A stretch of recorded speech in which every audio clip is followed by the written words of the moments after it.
Good evening, everybody, and welcome to the V8ESC Backfire podcast, episode 1, with me, Clyde Whiting, and season 1 and 2 champion Tony Cluse. Hi, guys. And also we have our season 5 champion Johnny Brown. Evening, guys. And just to warn you, Johnny is in a very bad mood. And also we have doing the wizardry in the background, but we're not going to let him talk because you won't understand him, is Sam Boot. So just to get things started off, little explanation into what we're doing here. All we're doing is 3 guys sitting down, chatting about the series, chatting about iRacing in general, answering a few questions from our listeners. It's going to be very light-hearted. There may be the occasional swear word, so please turn off now if you're easily offended. Oh, Johnny's just gone. I was going to say, you need me here, don't you? And sit back, relax, whatever you're doing, have a beer, get on the chat, ask us questions, and we'll see how it goes. We're planning on doing this probably once a month, and hopefully we'll get to the stage where everybody watching tunes in every time we do it and, really looks forward to it. So let's get things going. So first of all, we're going to do a race review of rounds 1 and 2 of the Racetech Cup series from Interlagos. Now, Interlagos is a track that in the series we haven't used very often. I can remember in the Sprint series we had a quick chat about it, and it is one of those Marmite tracks. You either love it or you hate it. Tony and Johnny, you guys had good pace around there, especially you, Johnny. What do you think of the track? Do you think we should use it more often? Is it something that, should be avoided? What do you guys think? Well, sorry, Johnny, I didn't mean to step on you there. Right, Tony. We won't go down that road. It's not a track that I particularly like, but when I watched the replays back or the show back, I thought there was some good racing throughout the field in mid-back, etc. And it wasn't bad. It's not one that I want to go to all the time, but I kind of enjoyed it. I loved it. Yeah, I was going to say, Johnny, obviously Mike Taliancic picked you to pole. I think he had a bit of slipstream there, to be fair. Yeah, and I think he admitted that as well, didn't he? Yeah. But you went past him off the line, and then never looked back. 13 laps led. Your teammate coming home in second. Must have been a fairly easy race from your point of view. It's never easy, is it, in this car? But I'd be more than happy if we raced in Brazil every other week. That'd be great. Yeah, don't think that's going to happen. But we had for the first race we had a field of 29 cars. We had some new drivers. We had some drivers that have been with us before but have returned for the new season, and obviously we have our diehards. On the whole, it didn't seem to be too much trouble in race 1. We all know how the first couple of rounds of a new season can go, and it can be chaos, and we'll talk a little bit later about some bitching on Discord and things like that. But generally, I thought the driving standards were fairly good. We've got to keep Sam quiet at this point because I think it was race 1 he had a bit of a set to with somebody. But generally, first race of the season, were you guys happy with the driving standards? Tony? We're talking about Brazil now, Johnny, not Alton Park. I'm just burying my head in the pillow here and doing a bit of screaming. I'll be back in a minute. Yeah, I think other than the lap one in race two, I think the driving was pretty good. There's some good racing throughout the field, and generally what happens is the first lap chaos is something that I think that we as an entire group have to review and think through a little bit. I know everybody's anxious to try and get spots, and it's very busy with a lot of cars. So, I think we can do a little better on the lap one stuff, but the rest of the races were pretty good. Yeah, I don't remember seeing any trouble, especially race one. And just looking at the race results, everybody seemed to finish on the lead lap as well. It was nice to see some decent numbers there, and I think hopefully people stick with it because, the more the merrier. Yeah, that's something I'm going to touch on later on about, retaining membership in the league and that sort of thing. Tony, just a question for you. Obviously, Johnny had a lightning start, went off into the lead and didn't look back and tells us it wasn't easy. But, when I watched the replay, it looked fairly easy to me. I could have done that.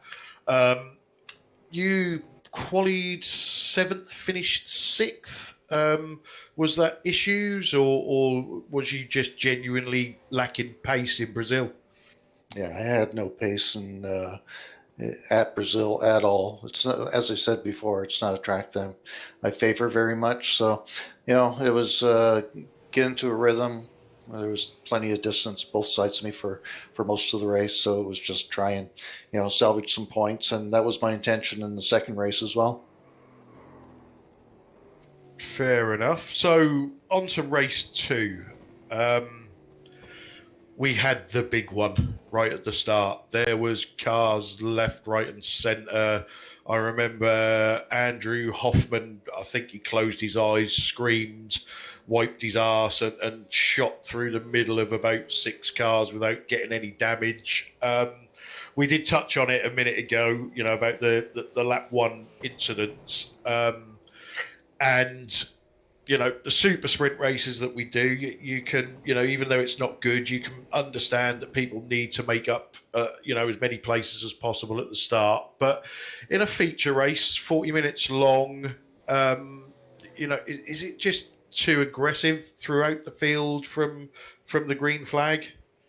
I think that Hoffman incident, I think that was in the sprint series, Clyde.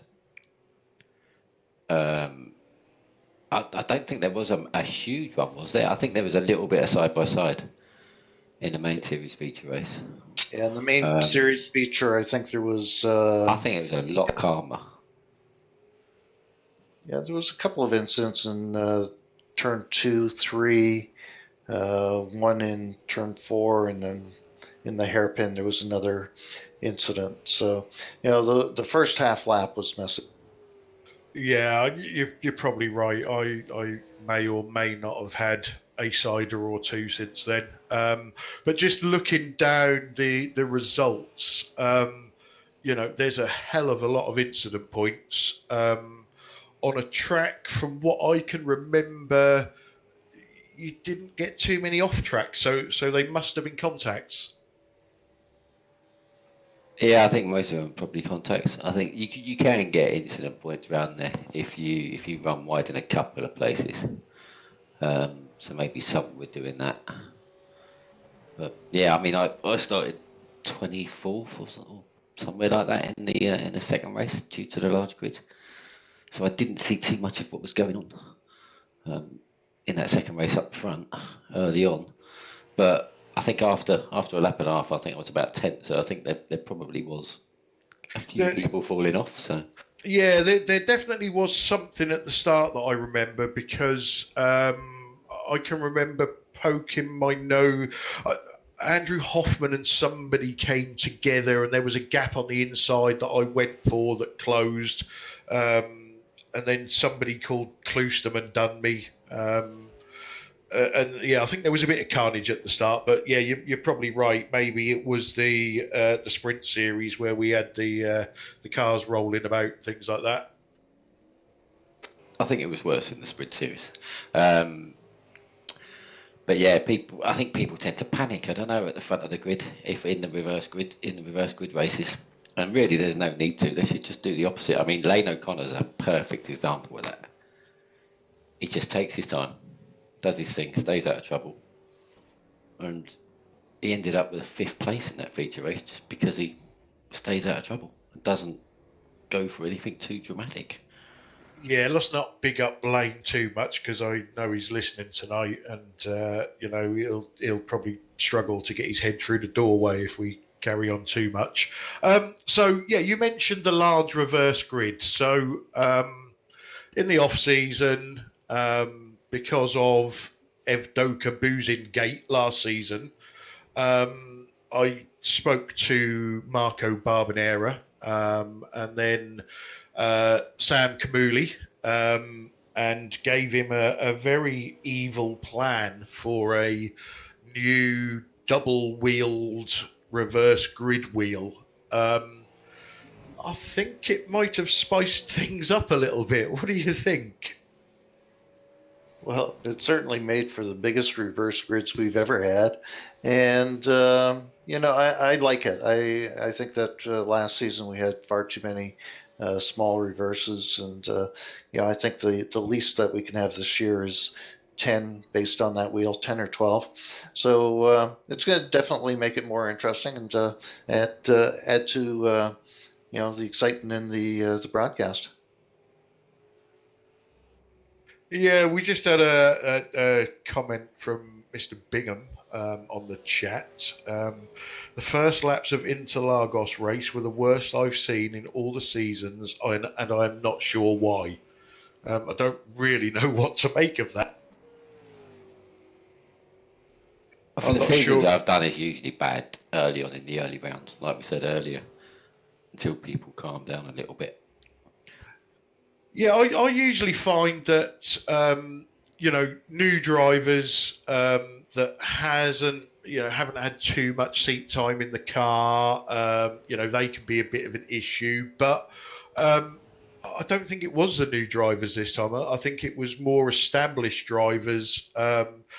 Maybe it's there's a couple of new drivers that have out-qualified you, and you think, I've been doing this for 3 seasons. I'm just going to take you off the start, and everything gets a bit aggressive. And also, I think the track. That run down with a kink right and then into a left and then into a long right doesn't help either.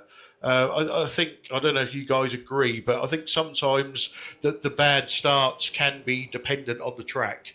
I don't know if it's a track. For me, it's more that you've got. It's obviously the nature of a reverse grid race. So the faster guys that finish well were starting behind the people they were quicker than and finished higher than in the previous race.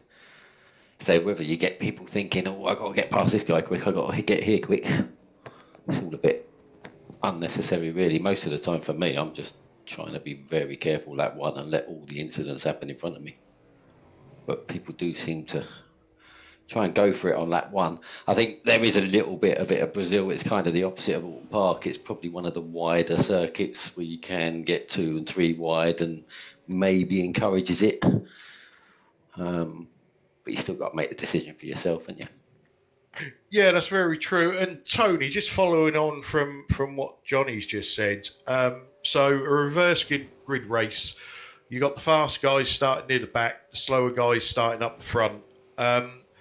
Do you think it is a case of the faster guys being too aggressive trying to get past the slower guys because the standard of the faster guys is, one mistake and you've kissed the race win goodbye? Or do you think it's the slower guys panicking because they've got the Brandons and the Klustermans and the Foggies behind them? Or is it a mixture of both? I think it's a mixture of both, but and I don't want to hurt anyone's feelings here, but if I look at the first 6 months of this year, last season, and the reverse grids and incidents that I was in, they were all the result of a coming together of other people in front of me. If we take a look at the Okayama, really bad situation there. and I think that that some of that is happening just because of everyone's desire to grab a bunch of spots right at the very beginning. We need to. I think there's a bit of it that it's if people see a gap as well, especially the mid-pack guys. And again, I don't want to offend anybody here or sound in any way elitist or anything, but I think that some of the mid-pack guys, if they see a gap, it's almost like they feel they have to go for it. Yeah, Whereas I think right. the faster guys tend to be a bit smarter. I think, well, hold on a minute.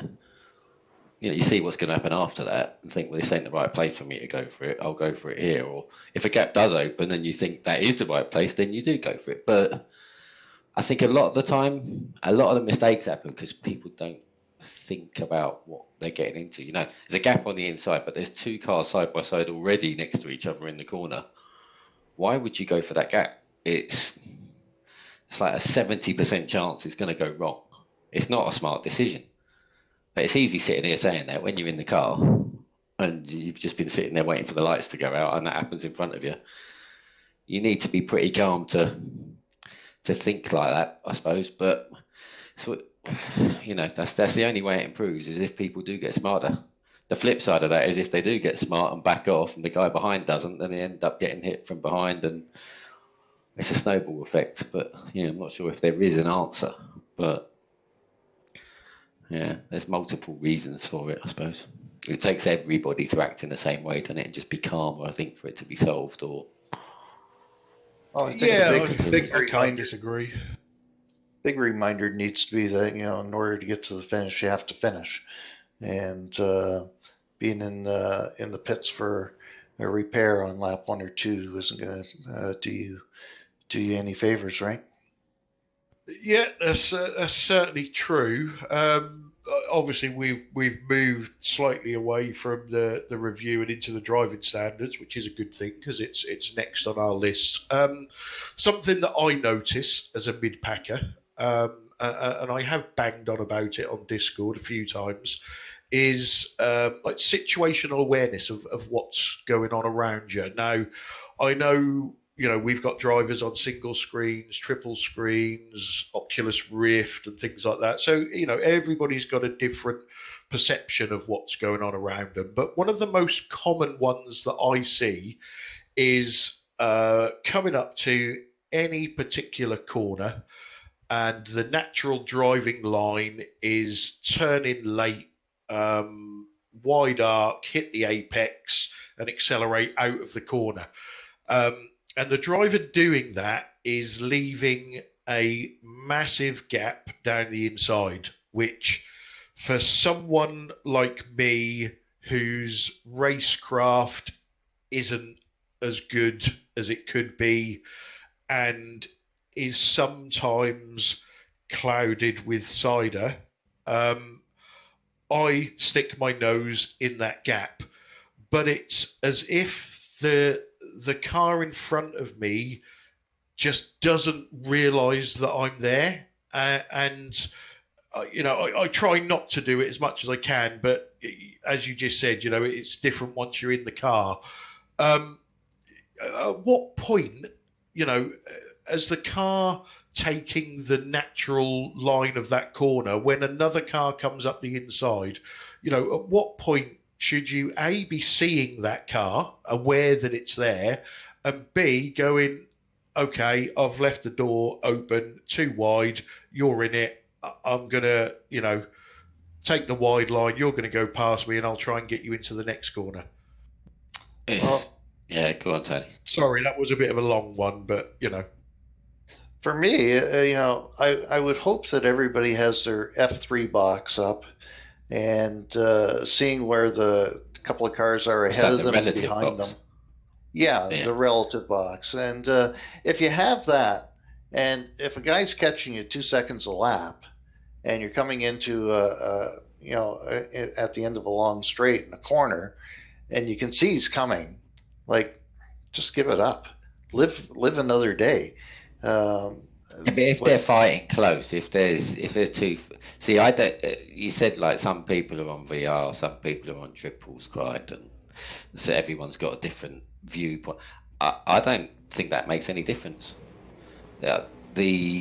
For me, if you're driving along, you've got the virtual mirror on, or you know if there's a car behind you.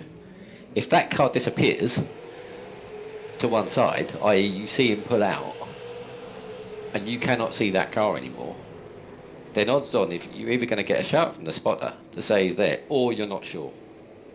So if you're not sure, leave a car's width. Don't turn in on the normal angle.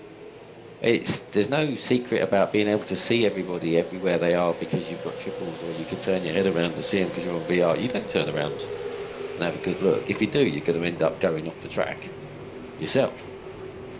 So, for me, it's just, if I use the virtual mirror on the screen, at the top of the screen, if Tony's behind me, I nearly said something then, I won't go down that way. If Tony's behind me and he disappears to the left, and I can see that he's braking a bit later, he's catching, and he pulls to the left, then I've got a choice to make. Yeah, I can turn in and chance it, but I'm taking a real big chance because he's made it clear. If I want to stop him from doing that, I need to go to that inside and protect that early to make sure he doesn't do it.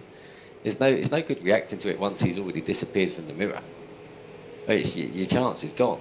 And if you then turn in to hit the apex, for me, you're as much to blame as the car behind, because you should be aware that he's not there anymore. And you should leave a car's width room on the inside. If he then overshoots the apex and takes you out, then that's his bad. There's not a lot you can do about that.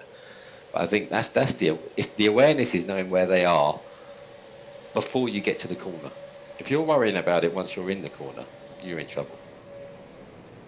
Yeah, I nothing you've really said there I would disagree with. Maybe the situational awareness of Rift users. I don't know, perhaps I'm different, but moving from triples to a Rift, I'm now, I would probably say, fully aware of everything that is going on around, whereas when I was including behind you on the way into the corner. I do. Yeah, I to be honest, I do drive on the mirror a lot because I do get overtaken a lot, so I have to drive on the mirrors. But cars left and right, I am constantly, when you're 2 wide, 3 wide, I'm constantly looking left and right to see where the cars are.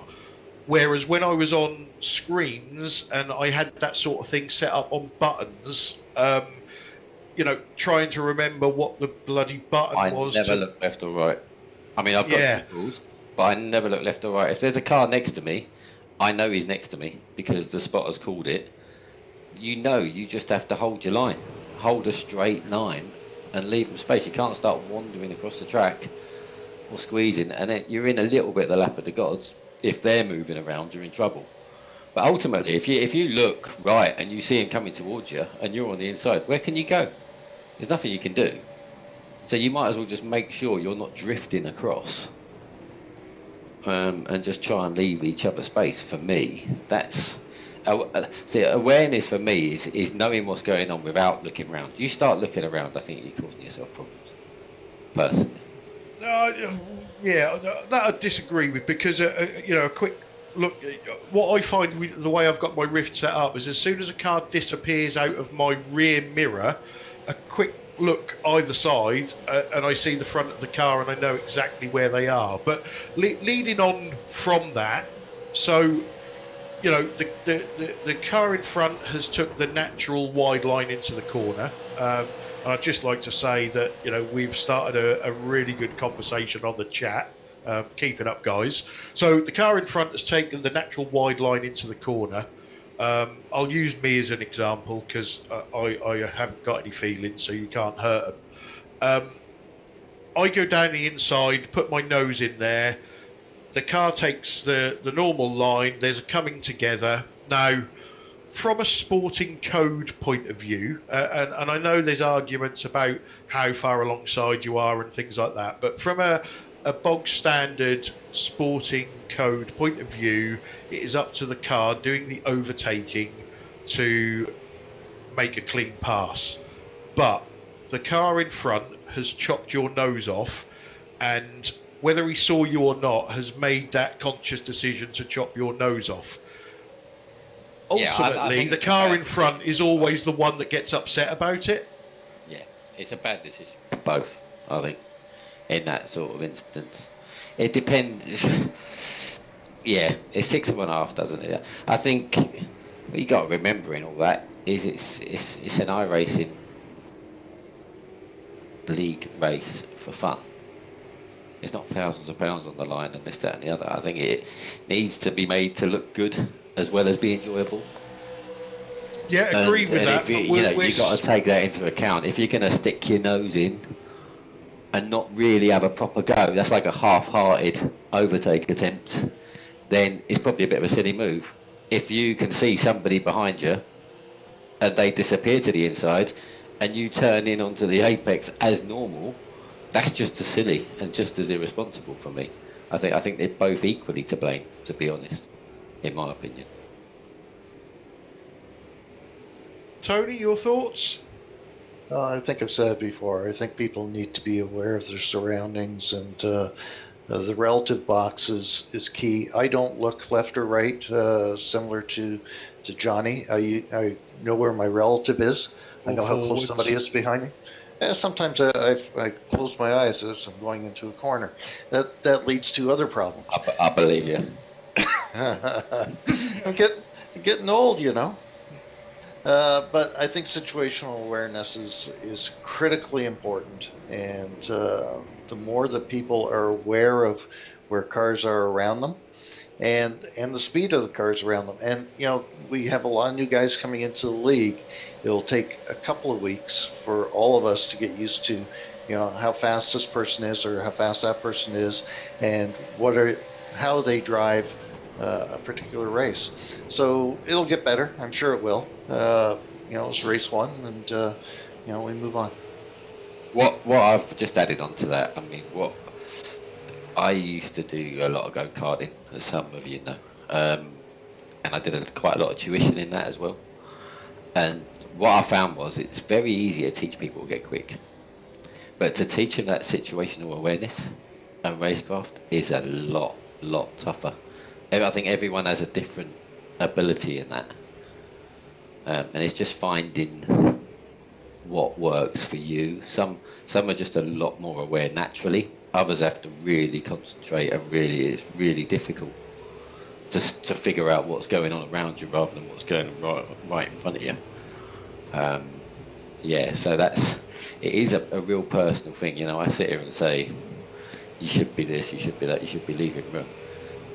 It's not that straightforward, is it? It's everybody's different, so it just takes time. I think is the thing. If you err on the side of caution, that's my point. I think with all that. If you're in any doubt, leave space. If you can't see the car, if you don't know where that car is behind you, it's got to leave room, and then 9 times out of 10 you'll be okay. Yeah, that's definitely good advice. Even if you lose the spot, at least you survive. Yeah, and you carry on and have a chance to get the spot back. That's for me the bigger picture of what people should. That's exactly what I was leading on to. So again, I'll pick on myself. So one of you guys are coming up behind me. If it is genuinely for position, and it's a track that I like, I will try and hold you up. I can remember holding a few of the fast guys up at Snetterton. I think it was the 200 circuit. But, if it's after a pit stop or something like that, I know ultimately I'm not racing you guys. I'm racing the guys in the middle of the pack. And the more I get in your way, the more time I'm going to lose. And then I'm not going to catch the guys in the middle of the pack. So, I do try and make it easier for you guys to get past me. But when you're racing somebody of an equal low talent, as me, again, if they, dive bombs from 3 miles back, I don't count in this conversation. But a genuine go at an overtake where, as you hit the nail on the head, Johnny, if I think to myself, well, if I turn it in now, we're just going to both get wiped out and both lose time. I personally do try to let that other card go, knowing they're of an equal low talent to me, and at some point I'm going to get a chance to have a go back at them. But then when the frustration really kicks in is when you're really, really clean with the guy in front, and then you make a genuine pass on him, get past, and then the very next corner they hit you at 200 miles an hour. That's the bit that really gets me. No one ever really hits me, so especially not from behind, so I can't really comment on that. No, that's very true. And, you know, we won't talk about bump and run either. So I think that I think there's a way to defend and a way to overtake. Things have got to be done clearly. Again, this is, right, it's a sim. It's not a game. It's a sim. It's not real life. When I used to race in real life, nobody goes round you on the outside. You run them out of room. You run them off the track. It's my corner because I've got the inside. They're racing rules. But if you do that on the sim, it's just going to be carnage and nobody has any fun. Nobody's getting signed by anybody, racing in the V8 league. So you just got to enjoy it and keep it clean for everyone. And the longer you're in the race, the more enjoyable it is. So, if people defend early, if there's a car behind you within a second, leading up to the heavy braking corners. If there is, then drive up the inside into the braking zone and cover the inside off early. Brake early, they have to go around the outside if they want to go.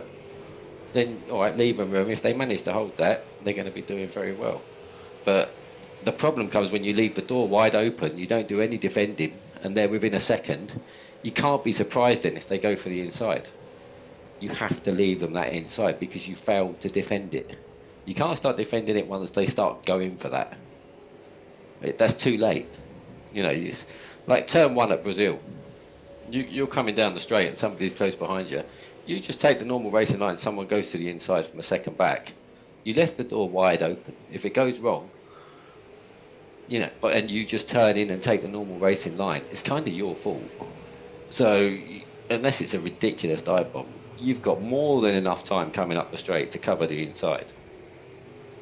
And then you've probably got, turn 3, the same, you can go up the inside and cover the inside and stop. It just discourages the dive bombs. If you're covering it, if somebody's close and within that sort of range, it's quite easy to cover it.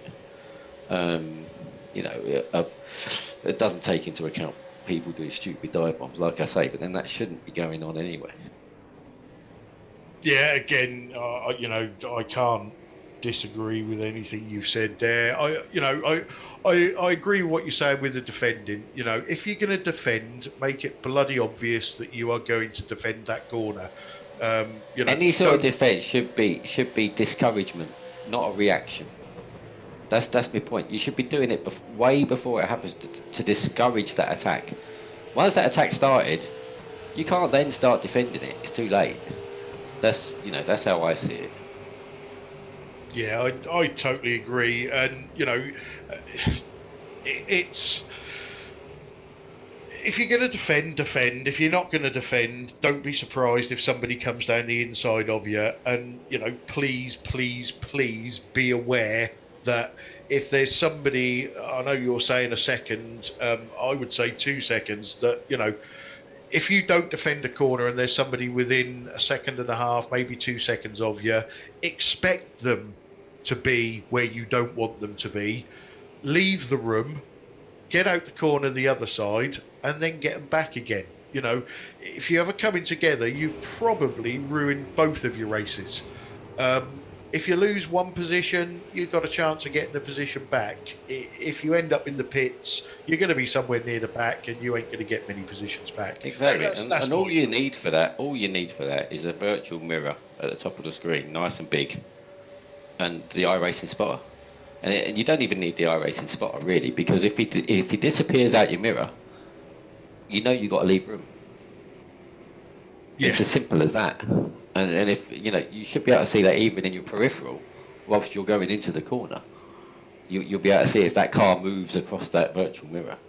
So, it gets a little bit more tricky if it's like myself and Tony and you're within a tenth of a second a lap. But as you go through the mid-pack, there tends to be, some people are 4 tenths, 5 tenths. You've got bigger margins.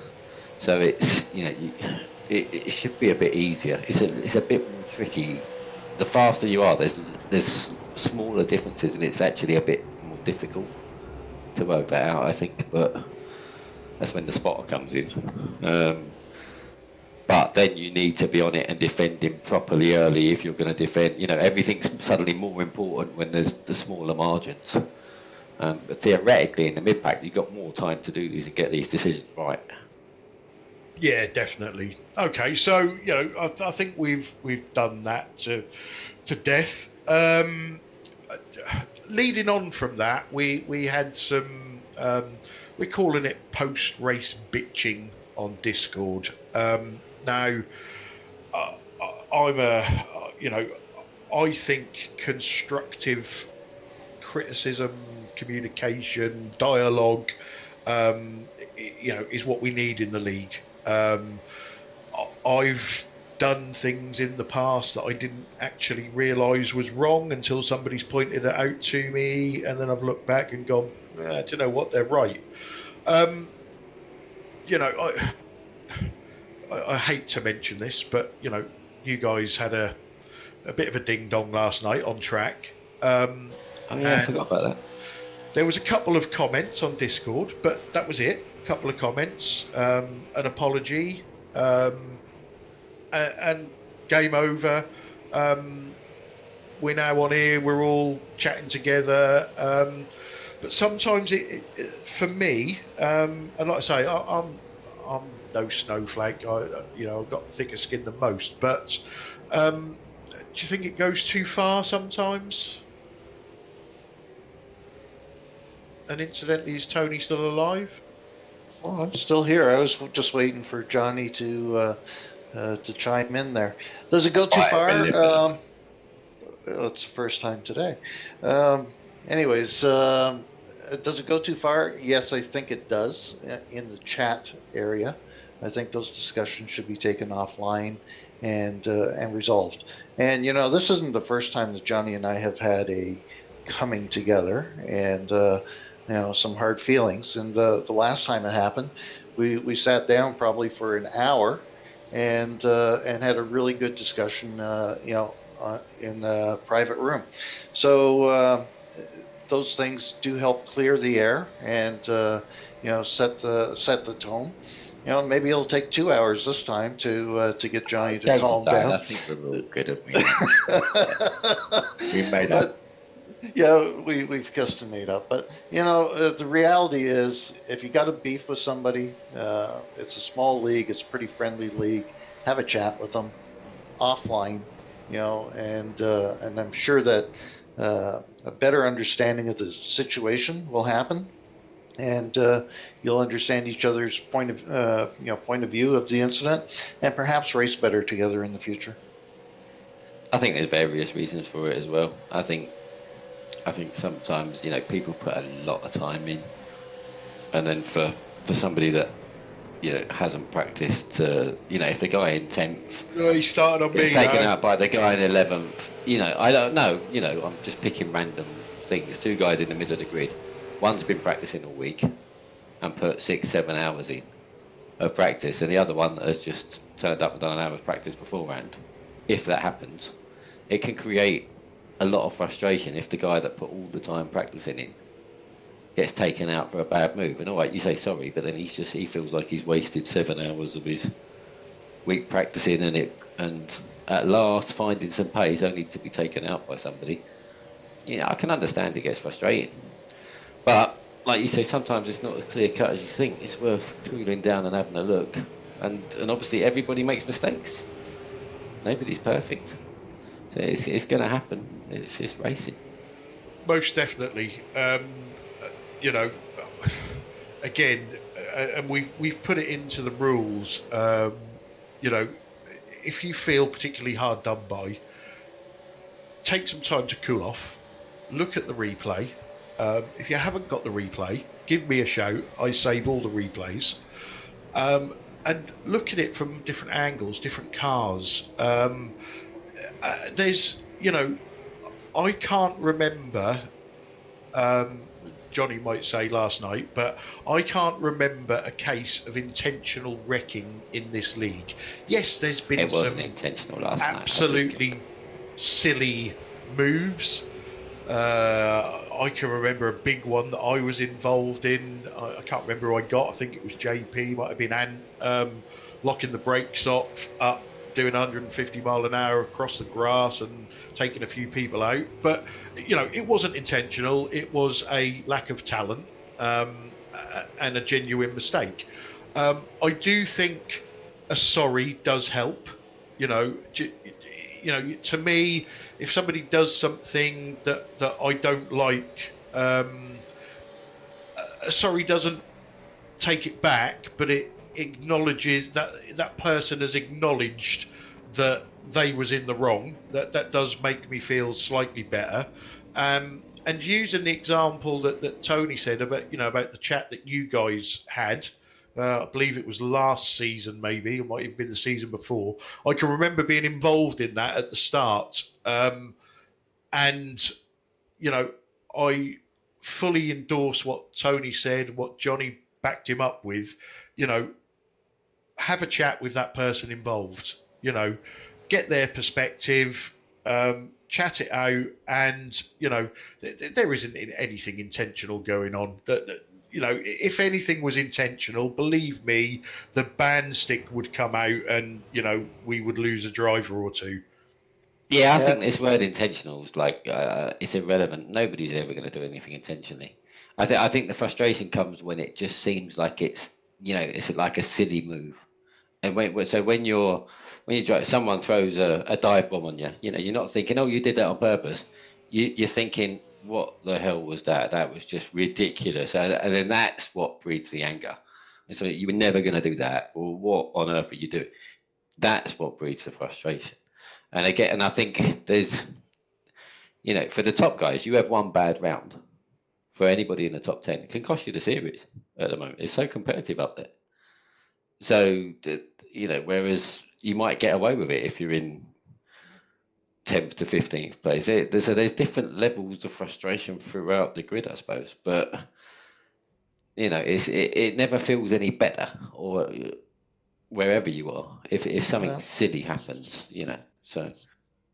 Yeah, I agree, Johnny. Two things I'd like to say.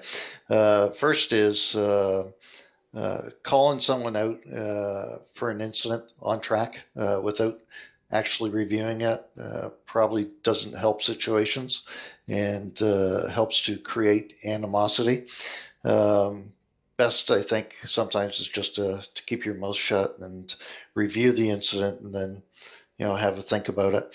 And the second thing is, I want to answer Pete Bingham's question here. He said, do you both race in the official series together? Does that result in the same close racing and occasional nudges? And my experience in the V8 series is that it's no holds barred. There is an awful lot of nudging that goes on and some moves that I would say are even more suspect than what we see in our league from time to time. So you have to be prepared for it. And in the official V8 series, a lot of the time you're racing against the absolute top guys, and usually from Australia. And we're racing with 300 ping net code. I know nobody likes that word, but they race. They're not there to play tiddlywinks. They're racing. So yeah, but that's why I race in a league. Yeah, and I think do the officials though to avoid that sort of. And I think our league is much better than that. I agree with you, Johnny. I think the league is much better than that, and I do think the official is much more severe. Yeah, I can't argue with that. I just while Tony was talking there, I just noticed a message from It says Mary Jackson. I'm presuming it's Chris, and he's not on baby making duties at the moment.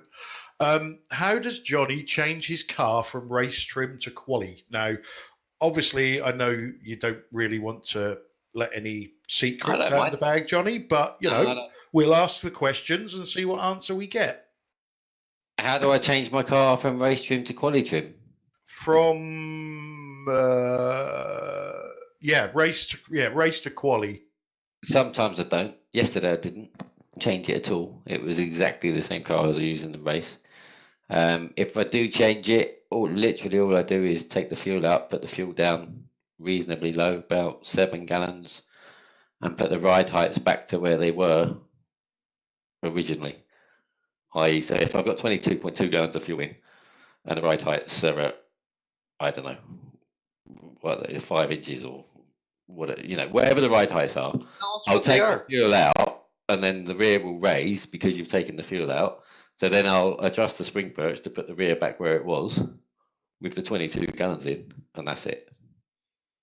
Maybe move the brake bars forward a click because the rear's a bit lighter, depending on the track. That's it. A lot of the time, I don't change it. Tony, anything special that you do? I don't use the brakes. No. Yesterday, Olton, I qualified with full tank, and most of the sprint races that we do, because the tank is so small, I just qualify with race set. Very rarely do I build a special qualifying set for it. Maybe take a little fuel, like Johnny says, but no other changes. I've never built a specific quali set. It's literally, like I say, it's just literally takes the fuel out, put the rear ride height back down. That's it, generally. Okay, that's fair enough. So, Sam, if you're listening, if you wouldn't mind putting up the standings for the main series in the background.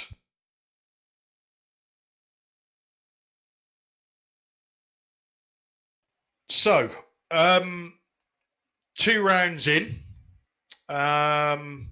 Johnny leading the way with a second and a first, or a first and a second. Almost the perfect start, Johnny. Almost.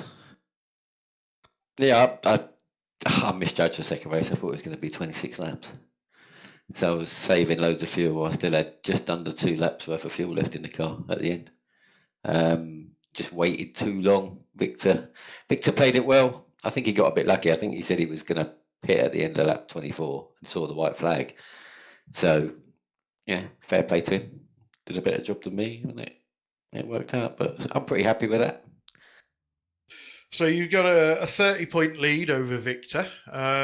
So Victor obviously had a race win and a 5th position, looking at the results.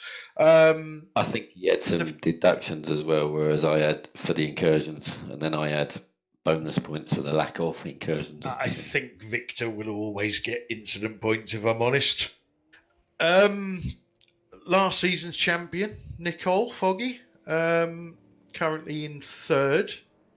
George McClay equal on points. And then Chris Jackson.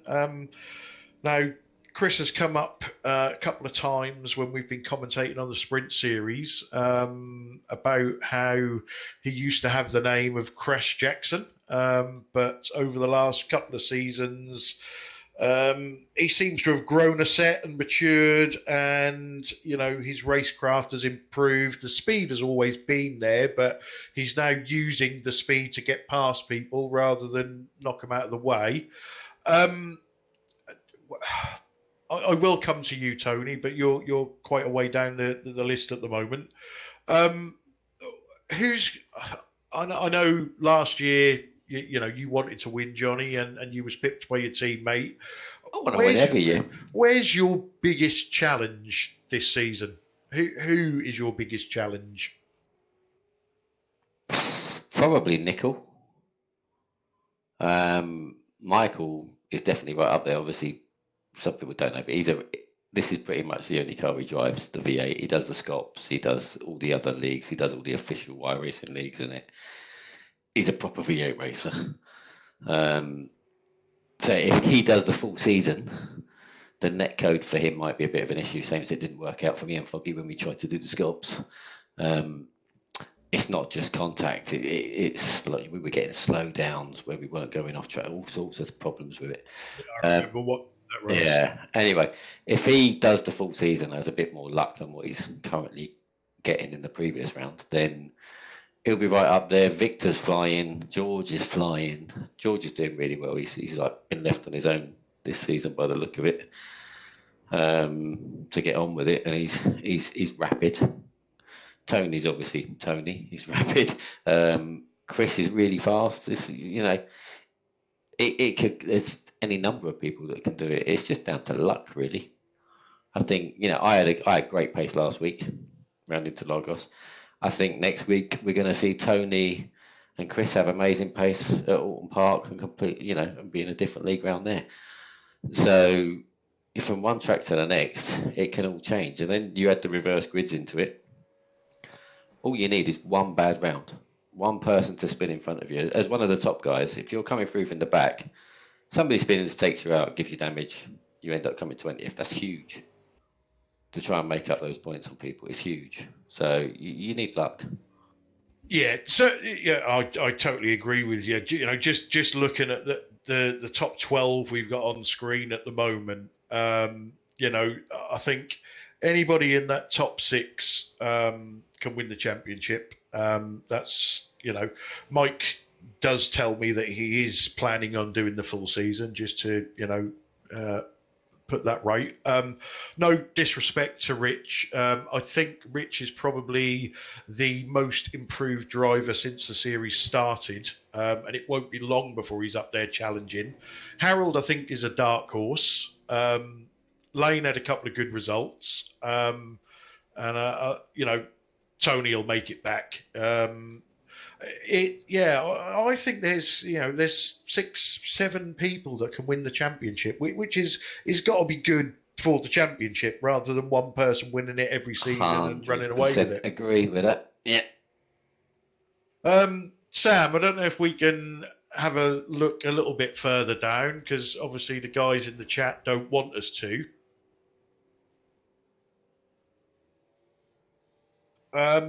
Right, so after Tony, Juan Pablo Tononi, he's only done a few races with us. I'm not sure if he's going to be around for the whole season. I hope so, because he does show, some really good pace sometimes. And Mick Mullard, as I've nicknamed him, when Mick drives well, he drives well. He just keeps running out of fuel.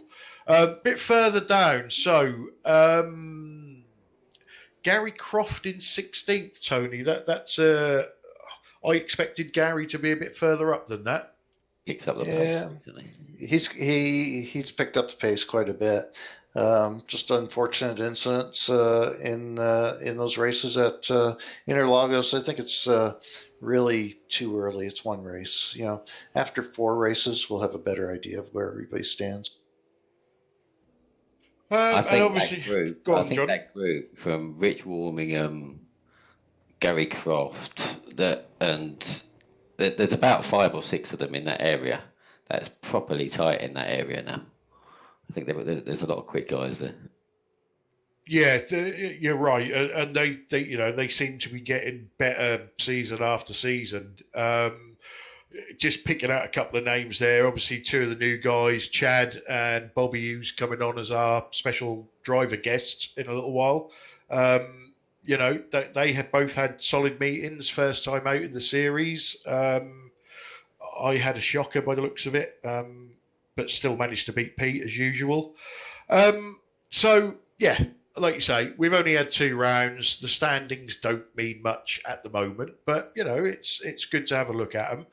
So, moving on, and to put you guys on the spot, and you can nominate yourself if needed, driver of the meeting.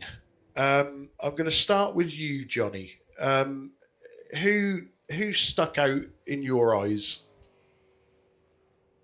You're going to call me biased, but I think for Lane O'Connor to get 5th in that feature race, I speak to him every week. That's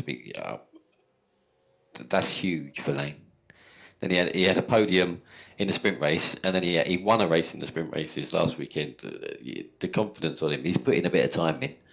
He's super clean, never gets involved. For me, it was Lane just for 5th place in a big feature, reverse grid. Okay, and Tony, who's stuck out for you? Well, Johnny's going to think I'm blowing smoke up his ass, but to come from 22nd to second, feel free. Better that than my bumper, I guess. I think that from 22nd to second in the feature race was pretty impressive. I saw some good racing from some individuals during the race.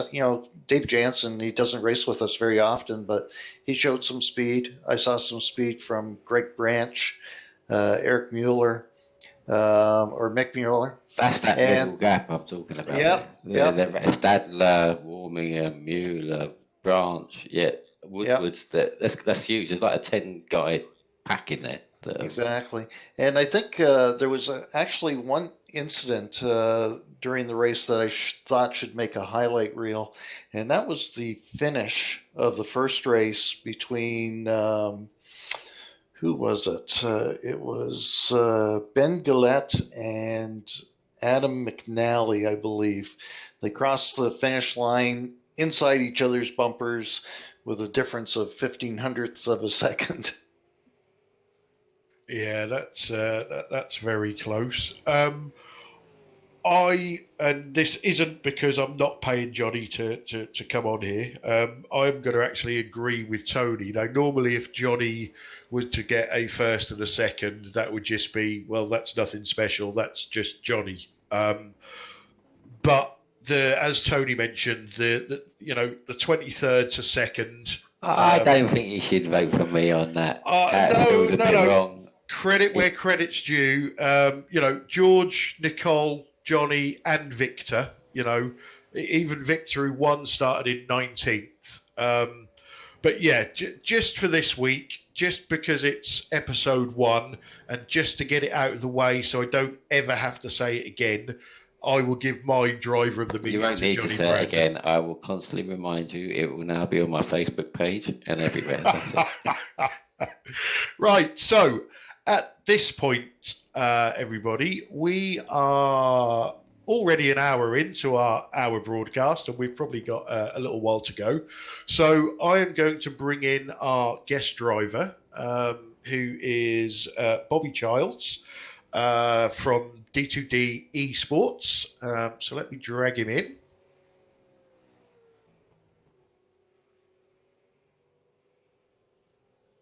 And hopefully Bobby can hear us. 1 second. Oh, he's having a shit. I'll take that as a yes. Yeah.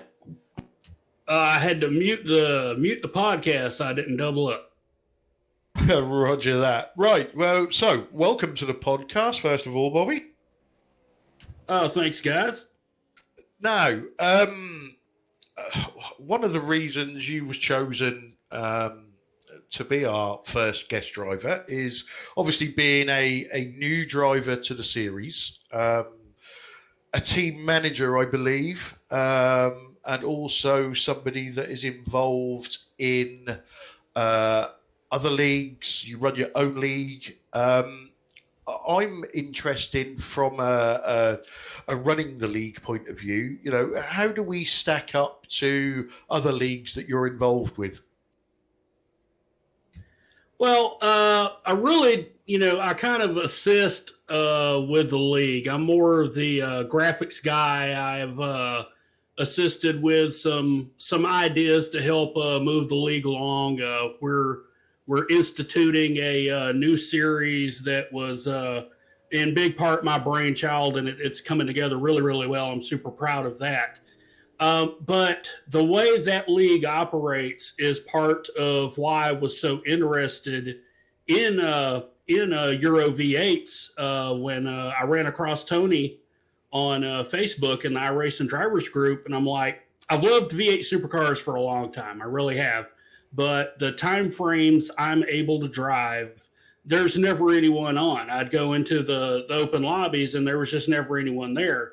So I'm just kind of watching the replays on YouTube of the real life cars, of the iRacing stuff, and it's just so fantastic. And so I put up a post like, hey, does somebody know where I can run V8s on, American times? And Tony replies, and I come check you guys out. And you're really very similar to how we run things over there. The same standards that you want to have for the drivers, the same level of camaraderie you want to have for the drivers, managing your own paints almost identically to the way we do.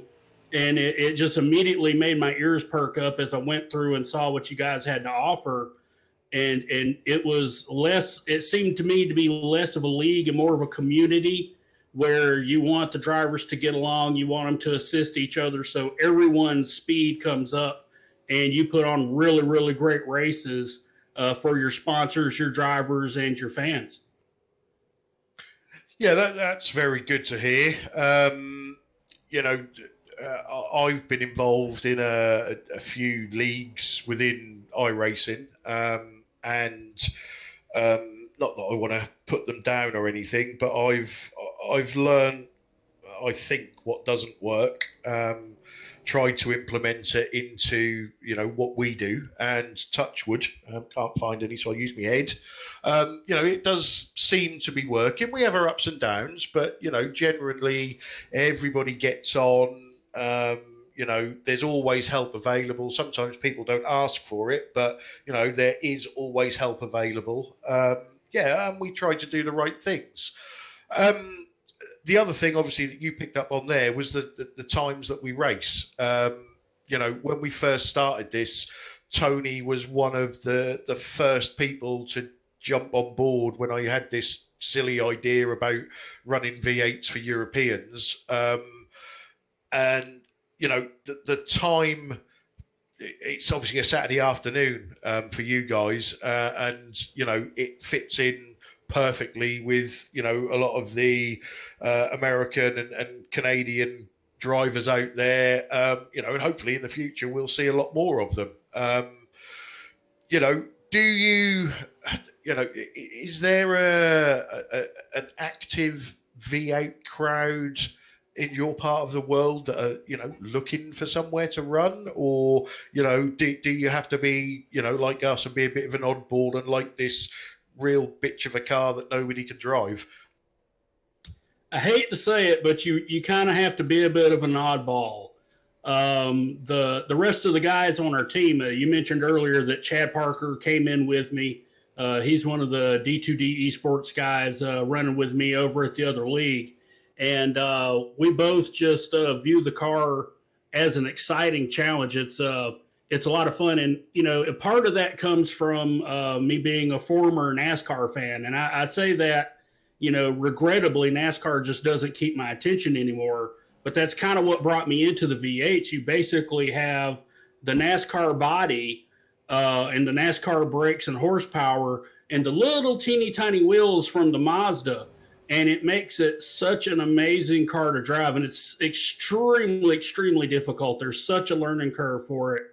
But the faster guys on our team, and I admit that freely, me and Chad are not the fastest drivers on our team. The faster guys are like, you know what? I don't want anything to do with that car. We might jump in with you to run the Bathurst 1000, but it's going to be, we're going to run maybe the Bathurst 200.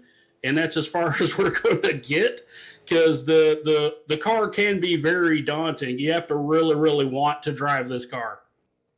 Yeah, that leads nicely on to my next question. First two proper main series league races for you and Chad. In a car that... well, I won't go too far because I'm going to talk about it in a little while. But a car that is difficult to drive, is generally tail happy. How did your races go? Where do you think you can improve? And by the end of the season, where are you setting your sights? Oh God, where can I improve? everywhere is not an Braking. answer. Braking, putting my foot on the brake, putting my foot on the gas, turning the wheel, all of that stuff. It's like I said, it's a steep learning curve. I spend most of my time in the Mazda, and so it really is a different animal for me. Now, Chad, he in our main series, he drives the Mustang. We run in a multi-class series that runs the Mustang against the Mazda MX-5. And so he's a little more used to a car with more horsepower, but still not having the best brakes on earth and not having the best tires on earth. So he's kind of taking to this a little quicker than I am. So I would think his race went better for him than it went for me, but it still was enough for me that I finished. I wasn't dead last. And so I take that as a little bit of a win right there. And I think I've been picking up my pace a little bit during the races. I really like the reverse grid thing, but the story of Interlagos for me was, I think, lap 2 or lap 3, the reverse grid put me up in P4 for the start of the feature. And I could have sworn that I hit my brakes at the right time or even a little early. And I just locked them down and went flying across the track and just demolished the car. So that was me. We've all done it, mate. Believe me. Tony, Johnny, have you got any questions for Bobby? I have one. Bobby, have you tried any of the setups that were provided to you, and what did you think of them? Well, I've had a couple of drivers reach out to me with a couple of different setups. I've tried both. Some setups some drivers have sent to me, and the league setup for Interlagos. And when we got to the main at Interlagos, outside of practice, I'll say once practice was over and we really went to racing, I stuck with the league setup. It felt a little more stable for me. As I'm not super experienced with the car. It felt to me to have the capability of better pace than I was able to put on it. It was a really good setup.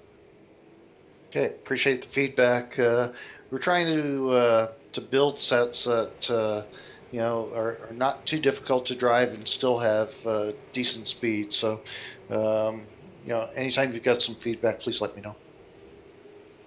That's no problem at all. I'm glad to tell somebody anything. Well, we're certainly glad that you enjoyed yourself. I don't think Johnny's back yet. He's just disappeared for a little while. One last question from me, Bobby. The league structure and the way we do the racing, we have sprint races, we have feature races, we have endurance races, and up next, which we'll be talking about, are the super sprint races, the real fast and furious ones. Your racing, what do you prefer? Are you the short, sharp race driver, or do you prefer the long tactical endurance race side of things? Well, I gotta be honest, I really have no preference. Now I don't have a lot of experience with the super sprints like you guys run. We over at Extreme, we pretty much have everything's at least a 60-minute race. We run from 60 minutes to 90 minutes. Maybe a little longer depending on the series. And then this year, the team has made an effort to get into the open endurance races. So we've done the 24 hours of Daytona. We did the 12 hours of Bathurst. I love it all. I love to compete. I love to challenge myself. I love to try to improve my skills. So for me, there's not really a preference. I enjoy the competition. I enjoy learning new things, and I just enjoy racing. Okay, that's well, that's good to hear. Like I say, the super sprints, very similar to the sprint race series. They are fast and furious. My personal preference is the endurance races. They always turn out to be very, very tactical. Normally with a fairly wide pit window, and yeah, anything can happen. Right, so Bobby, please feel free to hang around with us and join in the chat as we go. Or if you need to shoot off, then just just go. We don't care. You won't hurt our feelings.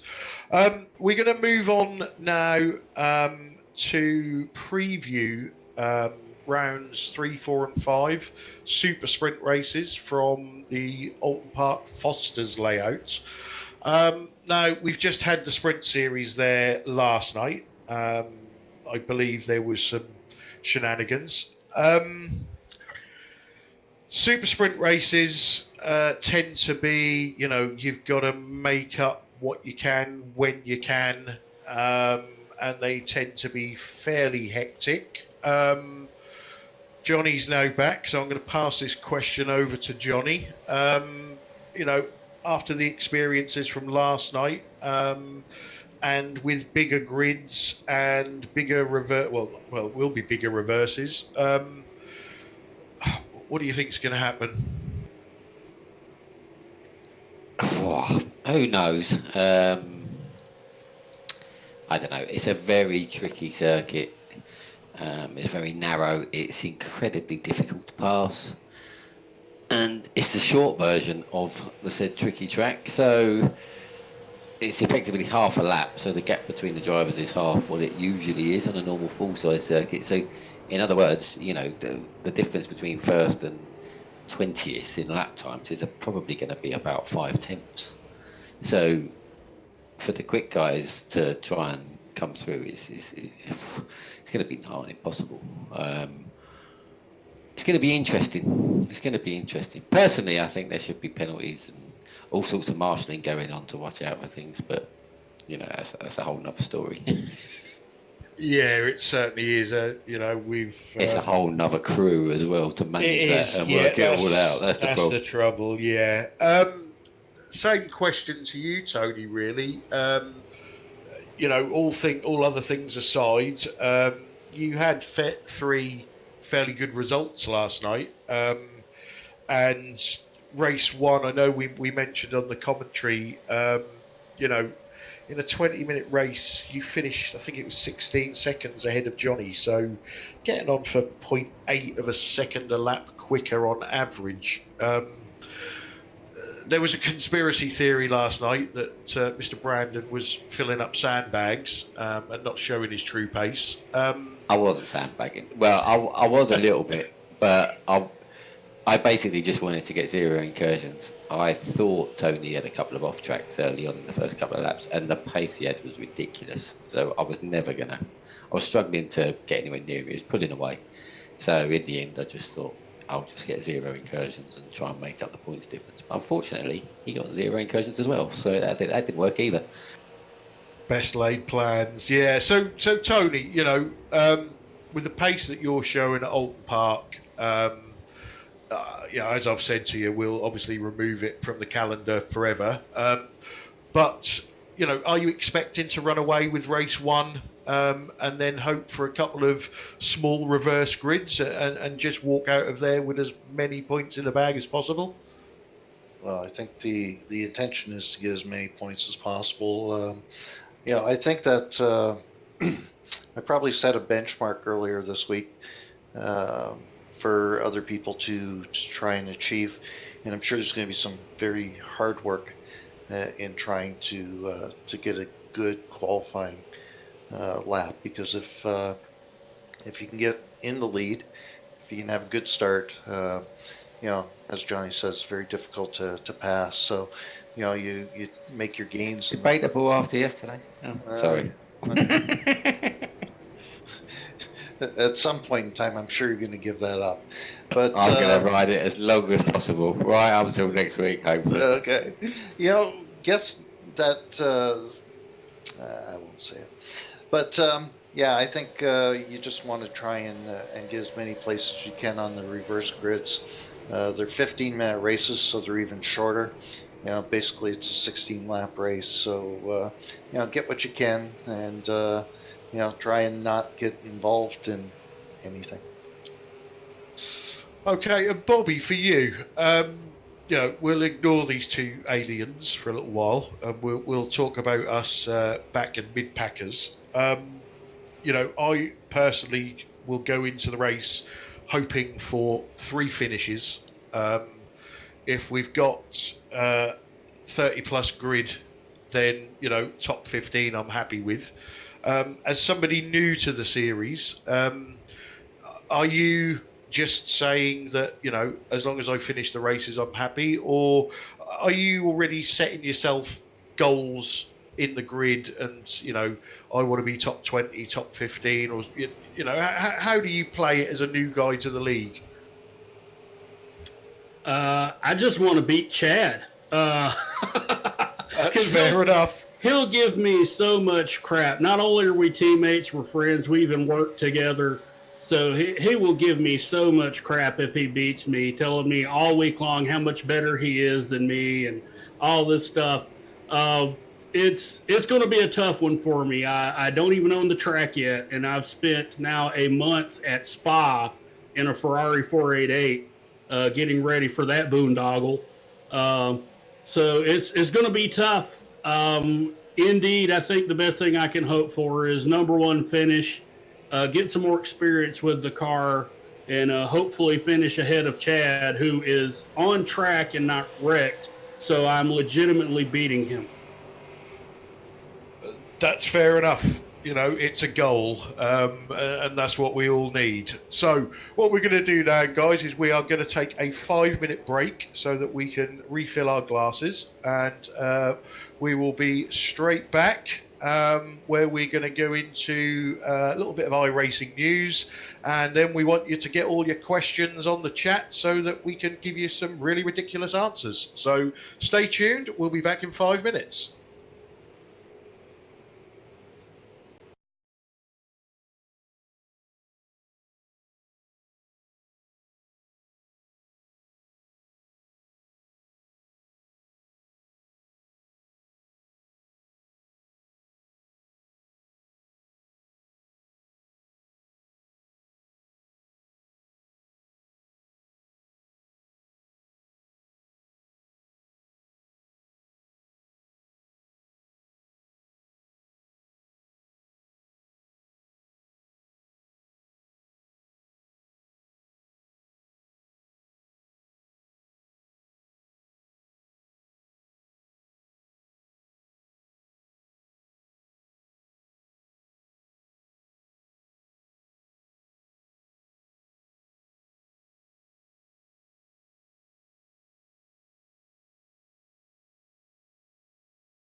Yeah, I could tell that was a tango.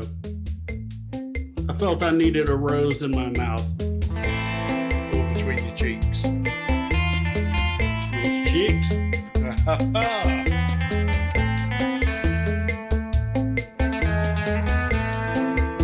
Gotta warn you, my thighs don't look as good as Lane O'Connor's, apparently.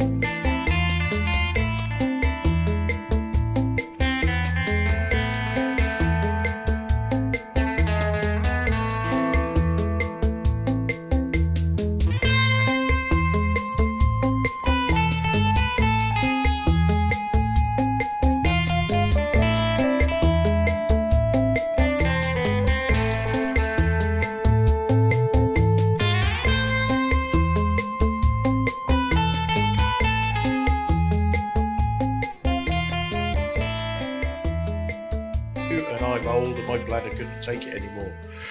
So,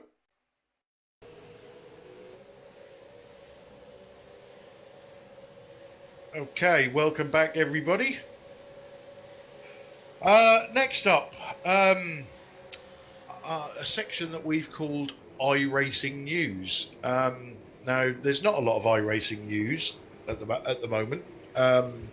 We've had the rumours of the new V8s, and probably 6 weeks ago, we was told that there was going to be an announcement the following week, and there wasn't. So I don't really think there's anything to talk about with that. But something that did come up was a podcast featuring, now I'm going to call him Dave, because my pronunciations, as Patrick will point out, shall we say, crap. Now, Dave Kemmer, Kamer, Kana, K, in this podcast talks a lot about how iRacing started off, the work that's going on into the new tyre models, etc. Tony, I believe you was probably the first person to point it out to the group. Some very interesting stuff in there. Yeah, for sure. Dave goes into a lot of detail in regards to what they're trying to achieve with the tire, and how they're trying to get information from the tire companies. The tire companies actually don't want to give some of their proprietary secrets away. So what they actually do is go out and buy the same tires the racers are using, and then start to deconstruct them. It's very scientific. It's interesting to see, when he talks about the way the belts are aligned and the cords are in the tires, and the effects that it has, and the different plies of the tires. So, this is his lifelong ambition, is to get a proper racing tire in a sim. And it sounds like they're making some progress on it. They're using the Skippy basically as a test bed, and Dave does have a lot of real life experience in a Skippy, so he has an idea of how it should work and how it should feel. So I'm sure that benefits him when he's doing his work. Johnny and Bobby, have either of you listened to that podcast yet? I haven't, unfortunately. No, I haven't had a chance to listen to it, but kind of piggybacking on what Tony said with Dave's history with the Skippy, I've read all over the forums about that. I kind of wonder why, as they're working on this tire, they don't leverage some of their real life drivers to test the tire model on other cars. I mean, we've got some pretty big names out there that are all over iRacing, from Lando Norris to Nicky Team. So I kind of wonder, if there's an outreach there to say, hey, come get in the car with this tire model and this beta and tell me if it feels like it should to you. I can probably answer that for you, Bobby. And I'm not breaking any rules here, I don't think. But up till 2 years ago, I did do beta testing for iRacing, and you would be surprised at the number of big name racers from all around the world that participate in developing the cars, the tires, and providing feedback. And in particular, there was a top Porsche GT driver that did a hell of a lot of work in developing the new Porsche.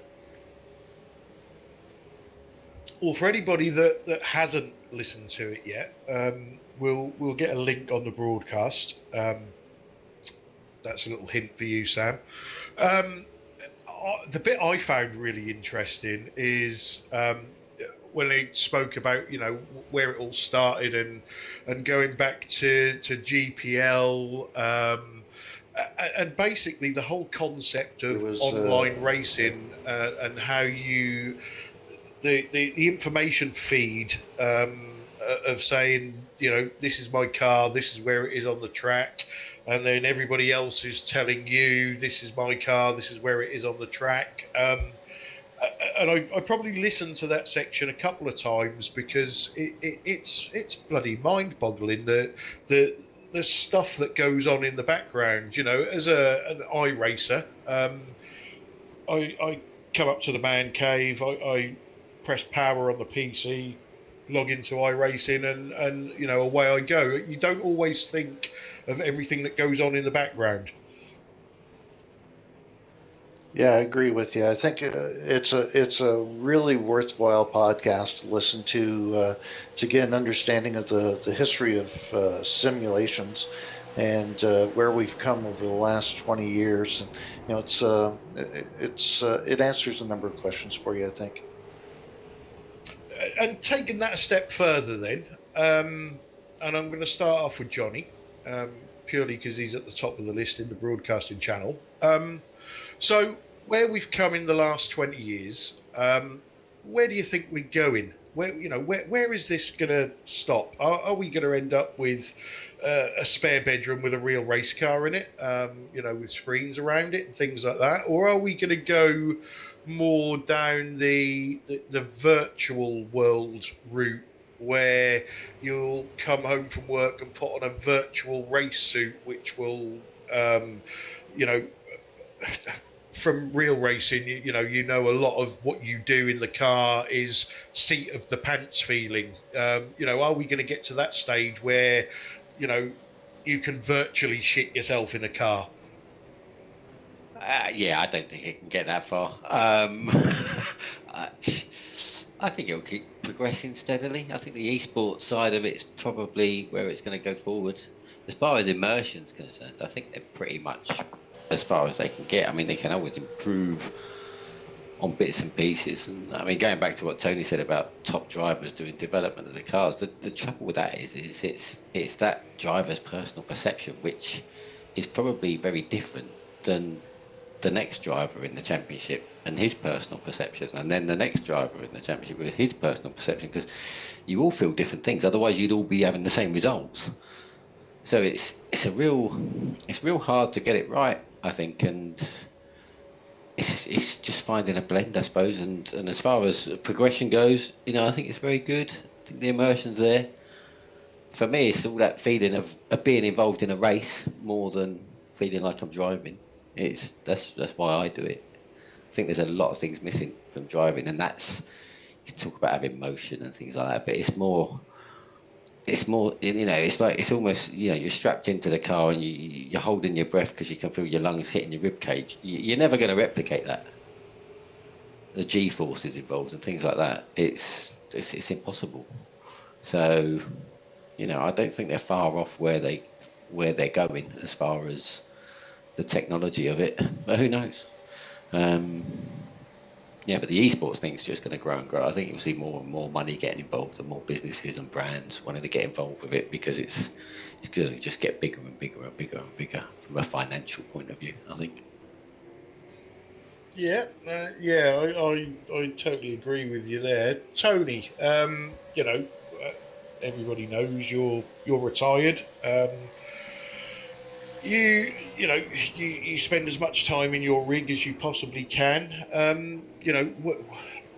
know graphically things are improving, and iRacing, they're getting there. We've now got the day-night transitions and the track temperatures, and there's people who can't drive in the dry crying out for rain. Where do you think we're going to be in 10 years time? Do you think we've hit a wall, or what do you think will be the next big thing?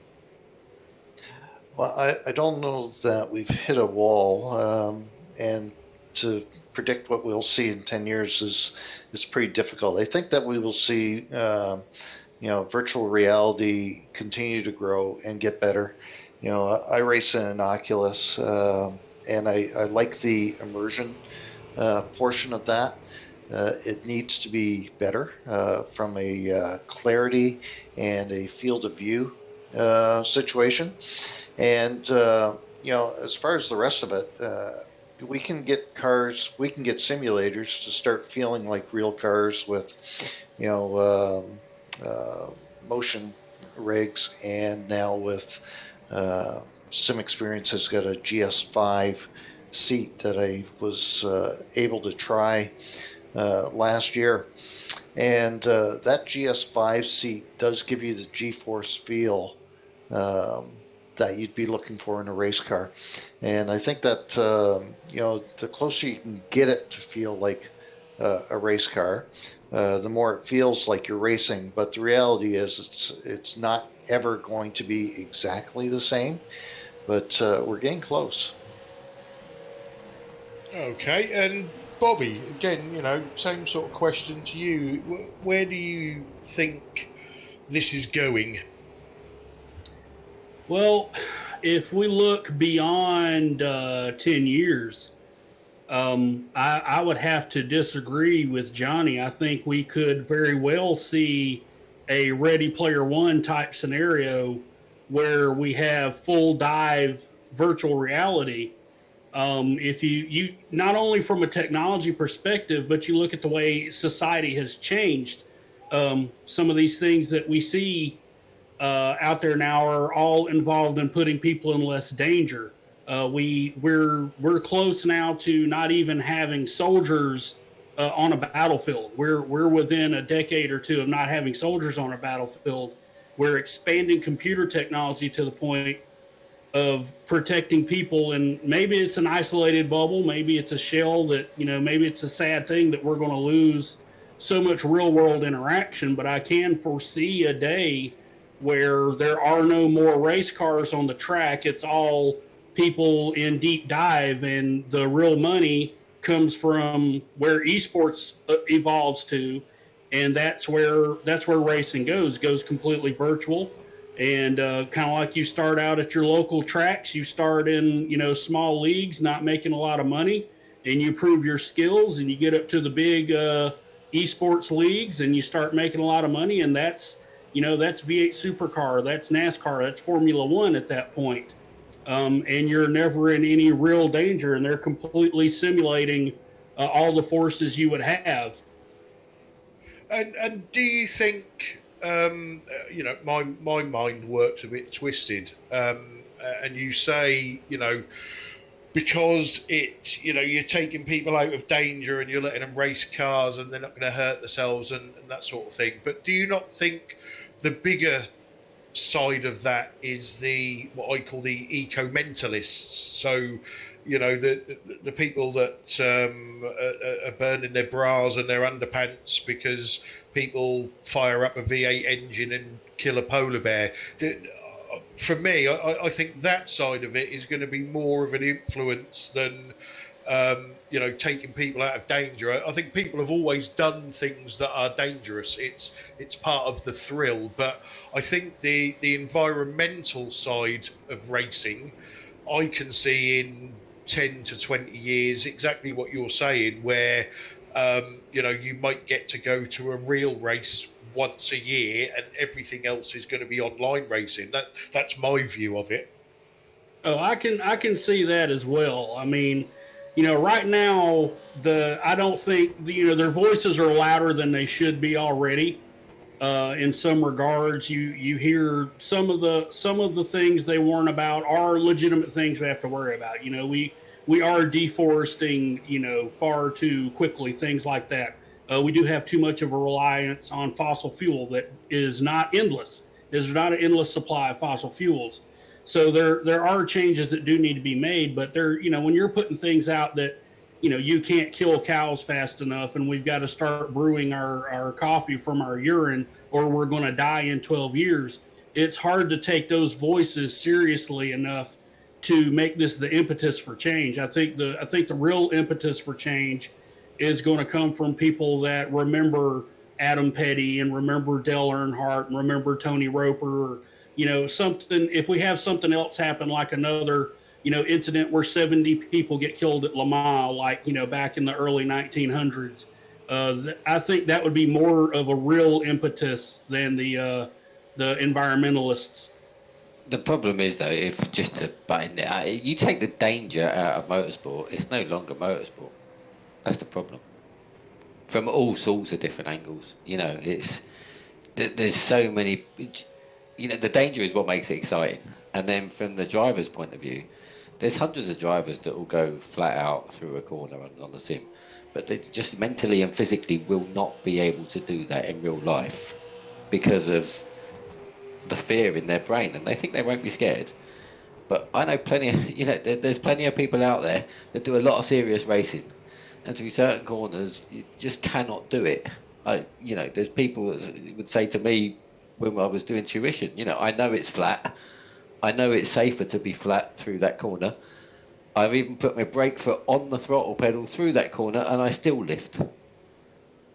Yeah, I agree. Fear is a massive thing, and it's so underestimated for sim racers. It's not just the danger of crashing; it's the danger of driving and actually being able to do what you know is possible. It's a massive thing. Yeah, I totally agree with that. And Chris Jackson has just come up with a good point on the chat there. About sim racing. Is obviously, I know you can spend endless amounts of money on it, but it's a hell of a lot cheaper than real racing. And we all know drivers that race in real race cars that shouldn't really be racing. They're only there because daddy's got a large bank account and things like that. Do you think that, from what Chris is saying, do you think that the sim racing side of things turns it into more of a level playing field? Oh, certainly. Yeah, I'm not so sure. I know some very, very quick, successful drivers in real life that are absolutely hopeless and can't get on with a sim because there's a big difference. Yeah, sorry, Joe. I think what I'm trying to say is, there's a lot of real racers out there that probably shouldn't be real racers. They're only doing it because they've got the money behind them to do it. Yeah, I know plenty of those. Yeah, the drivers that have got talent but haven't got the money don't make it in real motorsports. But I know real racing and sim racing are totally different, but just from a sim racing side, because you can get into it fairly cheaply.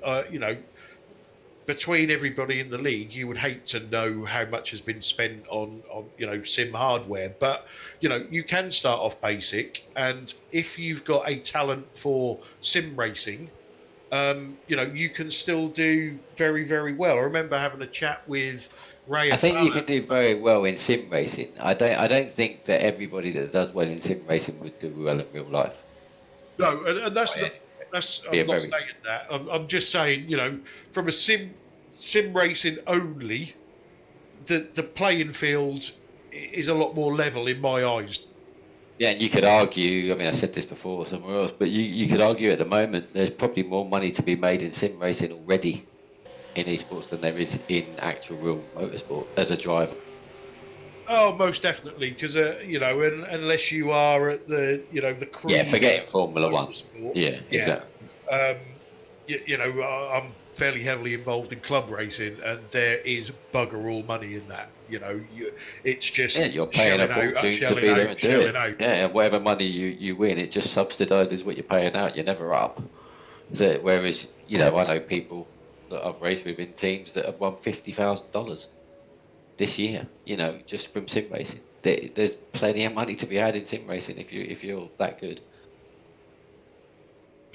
Okay, well, I think that's a discussion for further on. So I'm going to move the chat towards the end, and we've asked drivers to put questions in for us, and so far the only one we've had is from Lane O'Connor. So let me just God, I'm scared. find it. This question was to Johnny and myself. It's not Did about real no? Did your real life racing experience help you or assist you to be a better sim racer? I think that's what it was. Yeah, does your real life racing experience? Obviously, Johnny, we know you've got a big background in karting. Tony's got a big background in rallying, which you can tell by some of his sim racing. But has that helped you? Has it hindered you? What are your thoughts on it? Go ahead, Johnny. Probably from an awareness point of view, racecraft. Yeah, I mean, I've done 20 years of international championships all over the world, 24-hour races, sprint races. Racing sort of world championship level down to club level. I've done a lot of racing. That's probably helped me with an awareness of racecraft.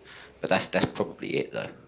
Like I say, there's some very, very quick guys that just cannot get on with the sim because there's so much missing. So I think it's helped me with racecraft and awareness and stuff. But that's probably it. Yeah, I'd have to agree with Johnny. It's been, I think that it gives you an idea of what should be happening out there and the speed at which things are happening on track. And that probably helps a little bit to begin with. As far as setting up the car, I'm not so sure it makes a huge difference. But it's almost it's massively different for me. I mean, I did do a bit of sports cars as well, but it was mainly karting. But nothing makes sense with setups compared to what Yeah, I think the biggest thing with real racing compared to sim racing is that you're much more tentative in real racing than you are in sim racing. There's no cost to going off here. I've got to disagree there. I'd say I was the other way around. I'm much more aggressive in real racing than I am in sim racing. It's funny I would honestly say that was probably the biggest hindrance for me when I first come on to iRacing. Because of my real racing, I think I was too aggressive and I was just treating it like it was real life and just having contacts with people left, right and centre. Because there's no consequences, people were fighting it. In real life, it's a lot of mind games, and I'm coming through. You can turn in if you like, blah blah blah. You go around the outside. I'm pushing you off the track. It's my corner, etc., etc.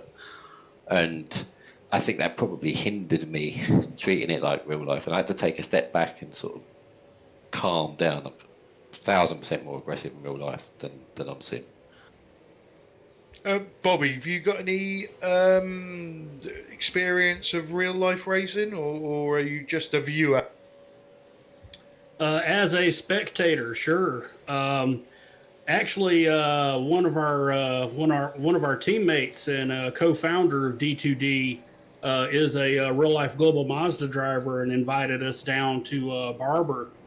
So we got to go down there to Barber Motorsports Park in Alabama and participate as part of the team. And we were having this discussion at Barber about the difference between the iRacing speeds and the real life speeds, because they were, a good, 3 to 4 seconds slower in real life. And we were at Barber in our league that very week. And so we had a really solid comparison there, looking at the speeds and looking at the differences. And Andrew said, basically, it comes down to that the turns, when you go into those turns in the sim, there's no fear. There's no consequences to destroying the car. You just hit the reset button if you're in practice, or if it was the actual feature race, then your race is over. So what? If you do that in real life, that's a $60,000 mistake. It's not something you just, oh, well, that was no big deal. And that's at minimum. That's if you as the driver don't get injured, or if you don't take out someone else when you do it. So it was pretty interesting to see the time differential from drivers who also, Andrew's not the only driver out there that races in iRacing. So it was a good conversation to have right there at the track. Yeah, that sort of thing always helps.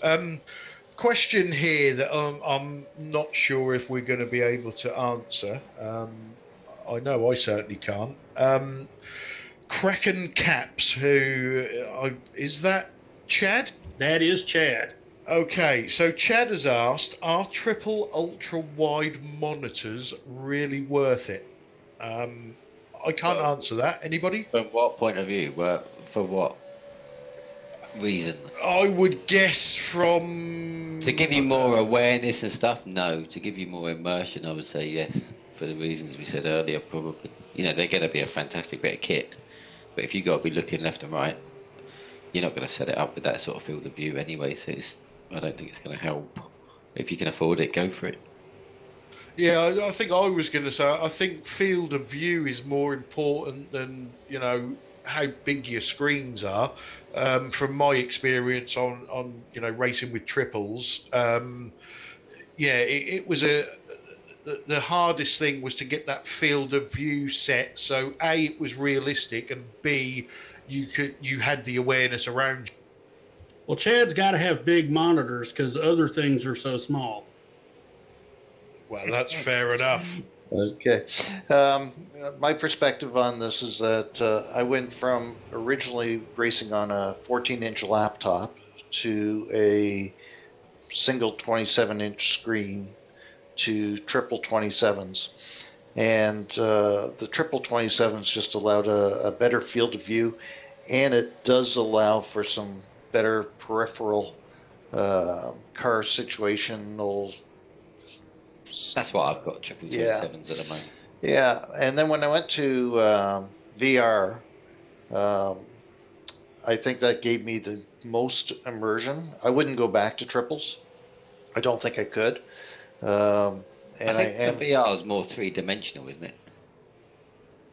You're actually in it, so the perception of speed and stuff is probably you're in it. Your perception of speed is much better, and it's just it's the first time you get in it. I found myself actually reaching for switches. It's so strange. So I think that it will get better with clarity and with field of view. So I'm looking forward to the next iteration of VR. Yeah, I think that VR is the way to go. I think it needs the next generation from what I understand. I've tried it at the moment, and it's just not quite right for me. So the answer to your question, Chad, is we haven't got a clue, mate. Sorry. Triples are better than singles.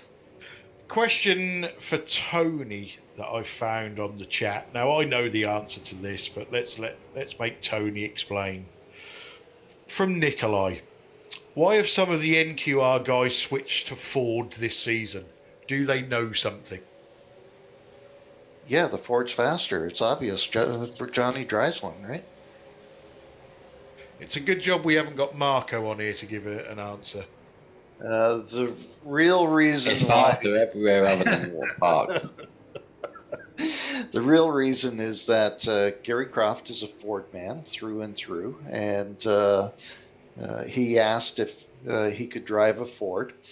So in order to separate our teammates this year, we decided that we would have one team running the Holden, one team running the Ford.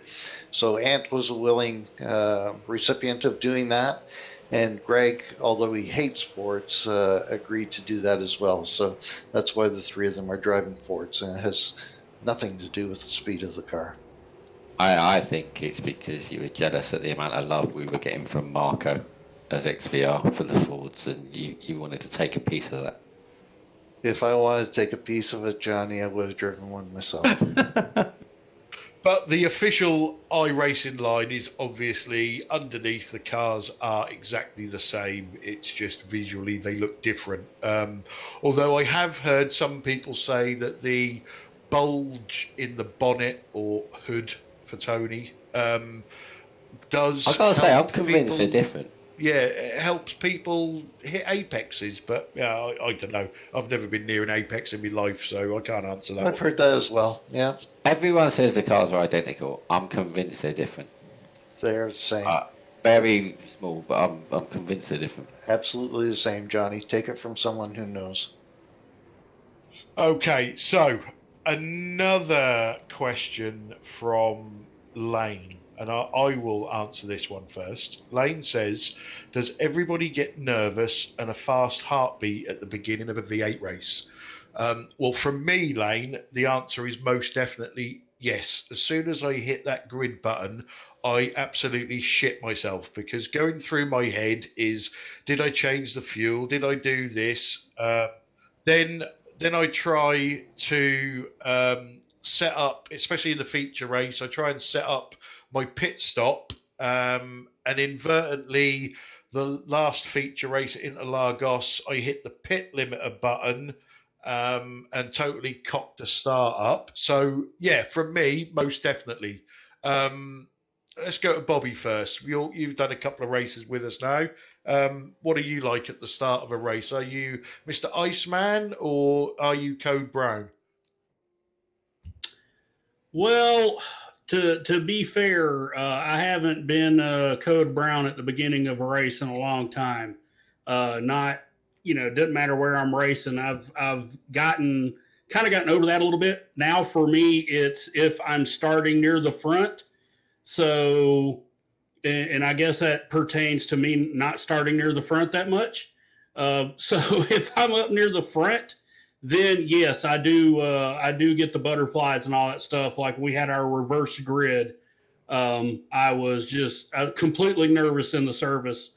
Same thing in my other league. I won a pole at Road America, and I was just thinking for the entire start, there is no reason I need to be up here. I need to get out of the way as quick as I can. God, oh, why did you put me in this position? Holy cow! I didn't think I was going to make it through lap one. Yeah, I know that feeling. Tony, do you get nervous? You don't seem like it, but do. Only when I start behind Johnny.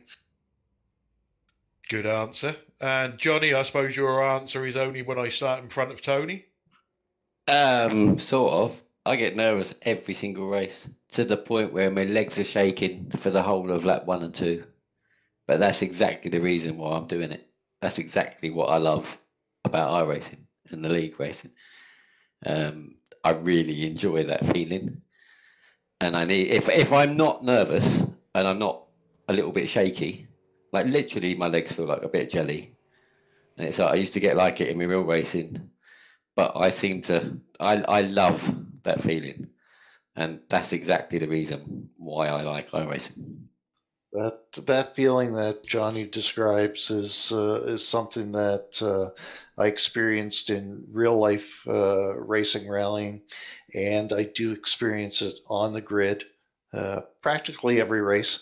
It's just that bit of nervousness, and I think it's the anticipation of the lights. I noticed that. At Interlagos. Did anybody else notice that the green came on very, very quickly at that race? No, I can't say I did. One thing I'd like to add onto this though is I get that feeling also like in the when I was running the open Mazdas.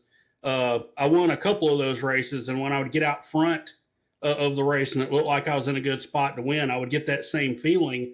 And I think it's amazing that what we're doing with sim racing, that we're in, no one wants to call it a game, but technically that's what it is at the core level.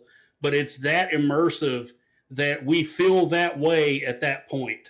I think that's an amazing accomplishment in and of itself. That's exactly the point. The driving's different and is not quite. I think Tony will agree. There's a lot of differences, but that replication of the pressure and the racing, I think, is really spot on. And I think they're two completely separate things. But that's why I'm here.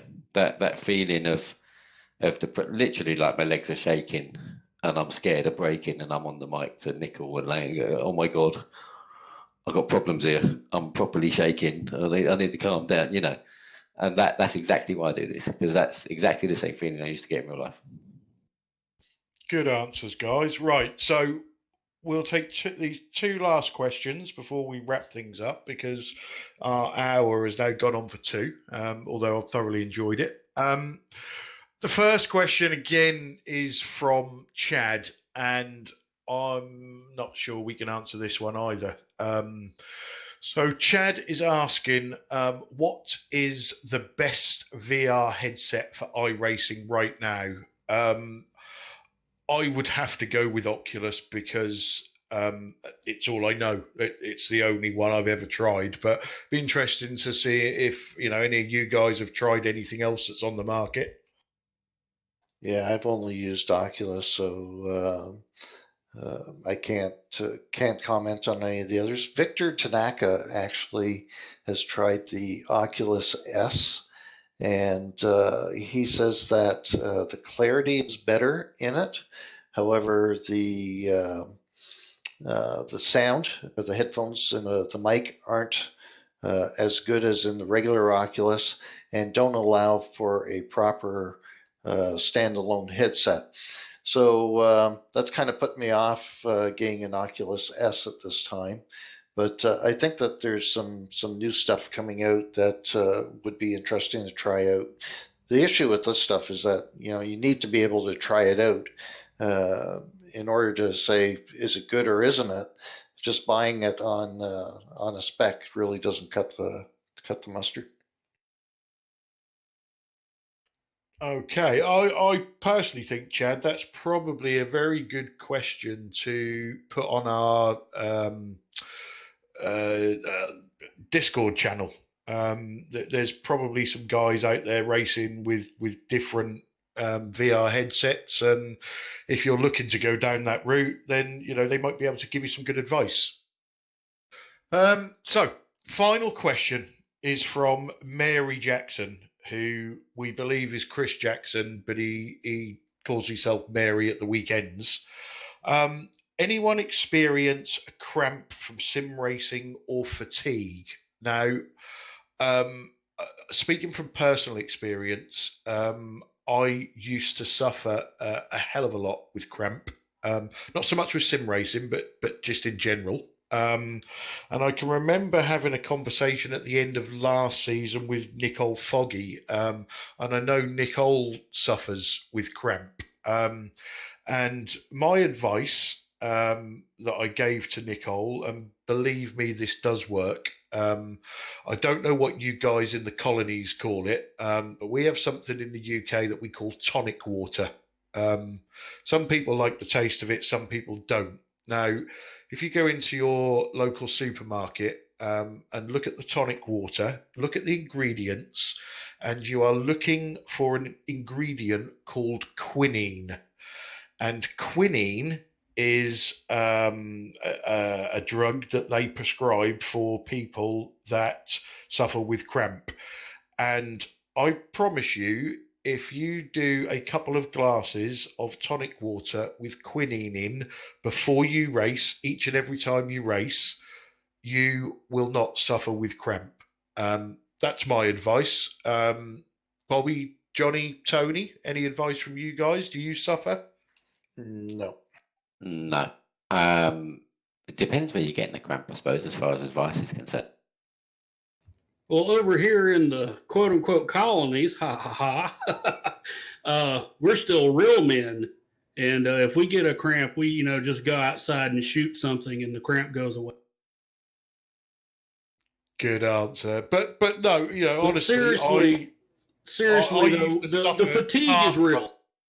The fatigue is real, though. That's I've never dealt with cramps, but the fatigue is a thing. When I got done with my first stint at Spa yesterday, it was a double fuel run, as a lot of drivers were doing. when I got out of my cockpit, I was soaked in sweat, and I felt like I had just helped one of my kids move house. I was just so exhausted. Yeah, I say I suffered, calf muscle cramp is my one. I quite often wake up in the middle of the night screaming with it. That could My be a missus seating tells me to position shut thing, up. possibly. Yeah, possibly. But I do the quinine thing, and then the cider thing, and yeah, I don't suffer with cramp anymore. It's You sure it's it's not certainly worked more for the me. cider in there than the minute amounts of tonic water that are curing the cramp? It could be, but